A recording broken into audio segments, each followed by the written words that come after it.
যোৱা ৭৫টা বছৰে প্ৰত্যেকটো চৰকাৰী আৱাস, চৰকাৰী কাৰ্যালয় অথবা সচিবালয় কাৰ টকাৰে চলি আছিল বা তাৰ বিদ্যুৎ বিল কোনে পৰিশোধ কৰি আহিছিল সেয়া হৈছে ৰাজ্য চৰকাৰ। কিন্তু ৰাজ্য চৰকাৰে জানো কৰে, ৰাজ্য চৰকাৰে কৰে কাৰ সহায়ত, সেয়া হৈছে জনতাৰ ধন প্ৰয়োগ কৰি।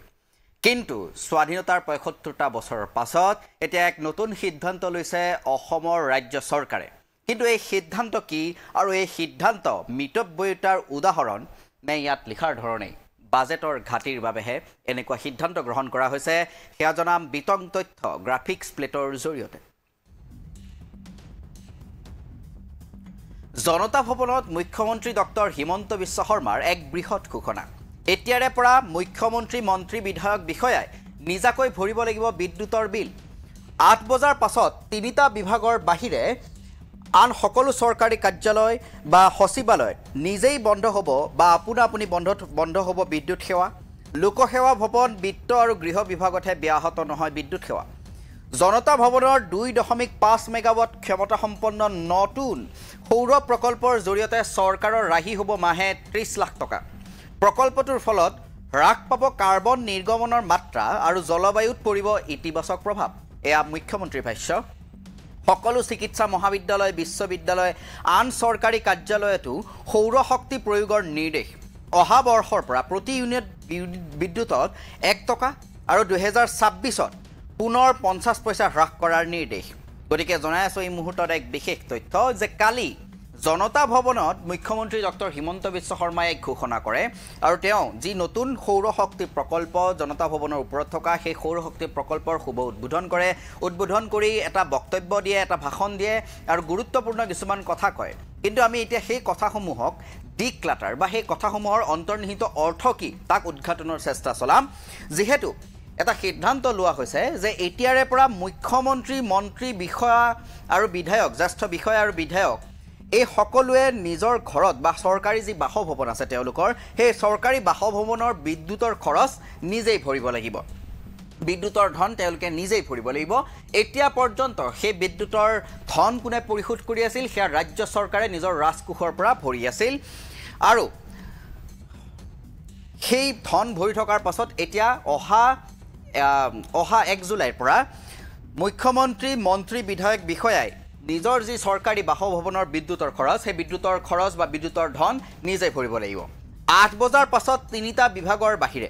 সচিবালয়, চৰকাৰী কাৰ্যালয়ত নিজেই বন্ধ হ'ব বিদ্যুৎ সেৱা। গতিকে ৮ বজাৰ পৰা বিদ্যুৎ সেৱা সম্পূৰ্ণকৈ বন্ধ হ'ব আৰু পিছদিনা পুৱা যেতিয়া চৰকাৰী কাৰ্যালয় বা সচিবালয় আৰম্ভ হয় তেতিয়াহে আকৌ সেই বিদ্যুৎ সেৱা পুনৰবাৰ সংযোগ স্থাপন কৰা হ'ব সেই সংশ্লিষ্ট বিভাগসমূহত বা সচিবালয়। লোকসেৱা ভৱন, বিত্ত বিভাগ আৰু গৃহ বিভাগ এই ৩টা গুৰুত্বপূৰ্ণ ভৱন বা বিভাগৰ কিন্তু কেতিয়াও ব্যাহত নহয় বিদ্যুৎ সেৱা। তাৰ বাহিৰে বাকী আটাইবোৰতে বিদ্যুৎ সেৱা নিজে নিজে বন্ধ হৈ যাব ৰাতি ৮ বজাৰ লগে লগে। জনতা ভৱনৰ ২.৫ মেগাৱাট ক্ষমতাসম্পন্ন সৌৰ প্ৰকল্পৰ জৰিয়তে চৰকাৰৰ ৰাহি হ'ব মাহে ৩০ লাখ টকা। যিহেতু ২.৫ মেগাৱাট সৌৰ শক্তি ক্ষমতাসম্পন্ন এই নতুন বিদ্যুৎ উৎপাদন কৰিব পৰা যাব, গতিকে তাৰ ফলত যি চৰকাৰৰ ৰাজকোষৰ ধন, তাত ৰাজকোষত ৩০ লাখ টকা মাহে ৰাহি হ'ব আৰু সেই ধন তেওঁলোকে দুখীয়া বা আৰ্তজনৰ বাবে ব্যৱহাৰ কৰিব বুলি কৈছে। প্ৰকল্পটোৰ ফলত হ্ৰাস পাব কাৰ্বন নিৰ্গমনৰ মাত্ৰা আৰু জলবায়ুত পৰিব ইতিবাচক প্ৰভাৱ। মুখ্যমন্ত্ৰীৰ এই বাক্যটোলৈ মন কৰক যে বিদ্যুতৰ যি নাটনি, সেই বিদ্যুতৰ আচলতে নাটনি জোৰা মাৰিবলৈকে হওক বা সেই বিদ্যুতৰ যি অতিৰিক্ত আমি বিদ্যুতৰ ওপৰত আমি নিৰ্ভৰশীল হ'ব লাগে আন ৰাজ্যৰ বিদ্যুতৰ ওপৰত। গতিকে তাৰ ফলত তাৰ সলনি যদিহে সৌৰ শক্তিৰ জৰিয়তে বিদ্যুৎ যোগান ধৰা হয় তেনেহ'লে চৰকাৰৰ ধন ৰাহি হোৱাৰ লগতে জলবায়ুত ইয়াৰ ইতিবাচক প্ৰভাৱ পৰিব, কিয়নো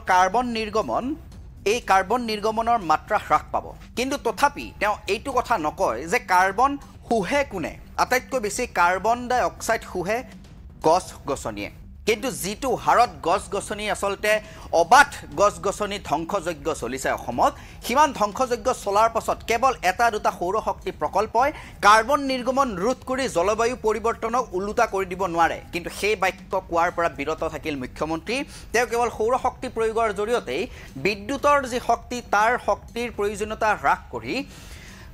অসম তথা উত্তৰ পূৰ্বাঞ্চলত জলবায়ু পৰিৱৰ্তনৰ মাত্ৰা ৰোধ কৰিব বুলি কৈছে কিন্তু তেওঁৰ আমূলতে যে কেৱল আৰু কেৱল উন্নয়নৰ নামত অবাধে ধ্বংসযজ্ঞ চলিছে গছ-গছনি কটাৰ ক্ষেত্ৰত 4 লেনযুক্ত পথ সম্প্ৰসাৰণৰ কথাই হওক বা নতুন আধাৰশিলা স্থাপনৰ কথাই হওক গছ-গছনি যিটো হাৰত কটা হৈছে তাৰ পৰিৱৰ্তে নতুনকৈ কোনো গছ-গছনি স্থাপন কৰা হোৱা নাই অমৃত বৃক্ষ আন্দোলনৰ প্ৰায় 90% গছ-গছনি ইতিমধ্যে মৃত্যু হৈছে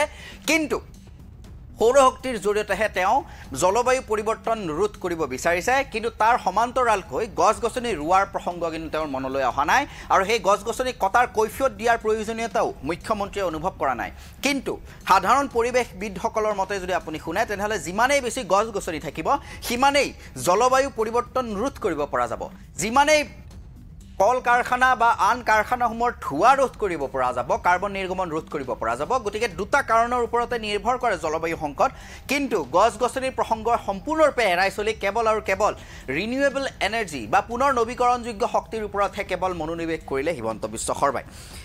সকলো চিকিৎসা মহাবিদ্যালয় এই বাক্যটো আৰু গুৰুত্বপূৰ্ণ কিয়নো তেওঁ কৈছে যে সকলো চিকিৎসা মহাবিদ্যালয় সকলো অসমৰ বিশ্ববিদ্যালয় ৰাজ্যিক বিশ্ববিদ্যালয় বা কেন্দ্ৰীয় বিশ্ববিদ্যালয় আৰু আন চৰকাৰী কাৰ্যালয়সমূহতো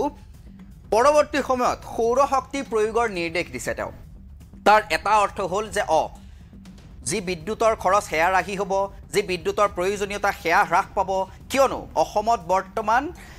এটা সময়ত যেতিয়া আটাইতকৈ বেছি প্ৰয়োজন হয় বিদ্যুতৰ তেতিয়া বিদ্যুতৰ প্ৰয়োজন হয় 2500 মেগাৱাট অসমৰ নিজা উৎপাদন কেৱল 420 মেগাৱাট গতিকে তেনেস্থলত যদি সকলো চৰকাৰী কাৰ্যালয় সকলো চিকিৎসা মহাবিদ্যালয়ৰ সকলো বিশ্ববিদ্যালয়তে সৌৰ শক্তিৰে বিদ্যুৎ যোগান হয় তেনেহলে সেই যে বিদ্যুতৰ চাহিদা সেই বিদ্যুতৰ চাহিদা হ্ৰাস পাব ফলত চৰকাৰৰ ৰাহি হ'ব ধন যেহেতু তেওঁলোকে প্ৰায় 10 টকা মূল্যত আন ৰাজ্যৰ পৰা বিদ্যুৎ ক্ৰয় কৰে প্ৰতি ইউনিটত কিন্তু সেই বিদ্যুৎ আকৌ জনতাক দিয়ে মাত্ৰ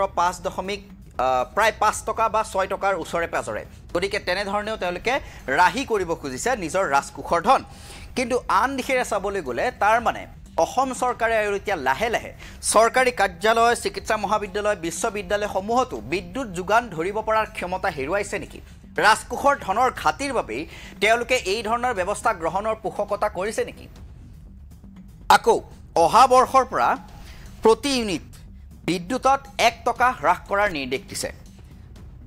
গতিকে জনতাৰ যি আসলতে আক্ৰোহ জনতাই বাৰে বাৰে কৈ আছে যে বিদ্যুতৰ বিল বহুত বেছি বাঢ়িছে যাৰ বাবে জিয়াটো ভুগিবলগীয়া হৈছে সাধাৰণ জনতাই এখন সাধাৰণ ঘৰতো বিদ্যুতৰ অতিৰিক্ত মাচুল আহে এতিয়া প্ৰিপেড ব্যৱস্থাৰে আপুনি প্ৰথমে টকা দিব লাগে তাৰ পাছতহে বিদ্যুৎ আহে যাৰ ফলত জিয়াটো ভুগিবলগীয়া হৈছে সাধাৰণ জনতাই আৰু নিৰ্বাচনৰ সময়ত তাৰ সঠিক প্ৰত্যুত্তৰো দিছে জনতাই ইভিএম বাকচত নিজৰ বহুমূলীয়া ভোটটো প্ৰদান কৰি গতিকে সেই প্ৰেক্ষাপটতে হিমন্ত বিশ্ব শৰ্মা চৰকাৰে বুজিছে যে তেওঁলোকৰ আওপকীয়াকৈ তেওঁলোকেও মানিবলগীয়া হৈছে যে হয় অসমৰ ক্ষেত্ৰত অন্তত বিদ্যুতৰ ক্ষেত্ৰত মানুহে জিয়াটো ভুগিবলগীয়া হৈছে বিদ্যুতৰ যি বৰ্ধিত মাচুল সেই বিদ্যুতৰ বৰ্ধিত মাচুলে সাধাৰণ জনতাৰ জীৱন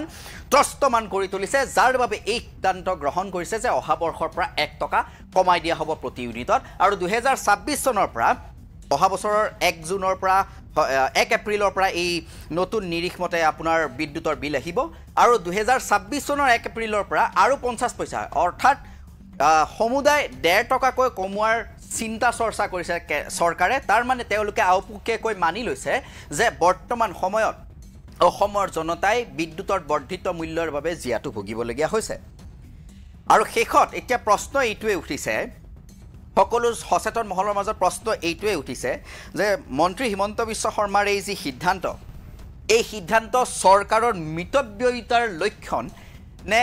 বাজেট ঘাটিৰ লক্ষণ যেহেতু প্ৰায় প্ৰত্যেকটো মাহতে 2024 চনত চৰকাৰে ধাৰ ল'বলগীয়া অৱস্থাৰ সৃষ্টি হৈছে গতিকে এয়া মিতব্যয়িতাৰ উদাহৰণ নে বাজেট ঘাটিৰ কাৰণেহে এনেকুৱা কৰিবলগীয়া হৈছে সেই প্ৰশ্ন এতিয়া আসলতে মানুহৰ মনত চলি আছে যাৰ সঠিক উত্তৰ এতিয়ালৈকে পোৱা হোৱা নাই পৰৱৰ্তী সময়তহে পোৱা যাব কিন্তু এই মুহূৰ্তত আপোনালোকক আমি দেখুৱাব খুজিছো হিমন্ত বিশ্ব শৰ্মা চৰকাৰৰ সেই বিশেষ মন্তব্যসমূহ কালি হিমন্ত বিশ্ব শৰ্মাই দিয়া সেই বিশেষ মন্তব্য দেখা যায় যে আমাৰ মন্ত্ৰীসকলৰ আবাস আৰু সিনিয়ৰ গভৰ্ণমেণ্ট অফিচাৰসকলৰ আবাস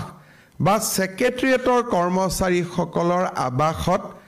ইলেক্ট্ৰিচিটি বিল ইমান দিনে চৰকাৰে দি আছিল আজি 75 বছৰৰ এইটো লিগেসি আজি নহয় কোনো চৰকাৰ কোনো মুখ্যমন্ত্ৰী কোনো প্ৰধান মুখ্য সচিব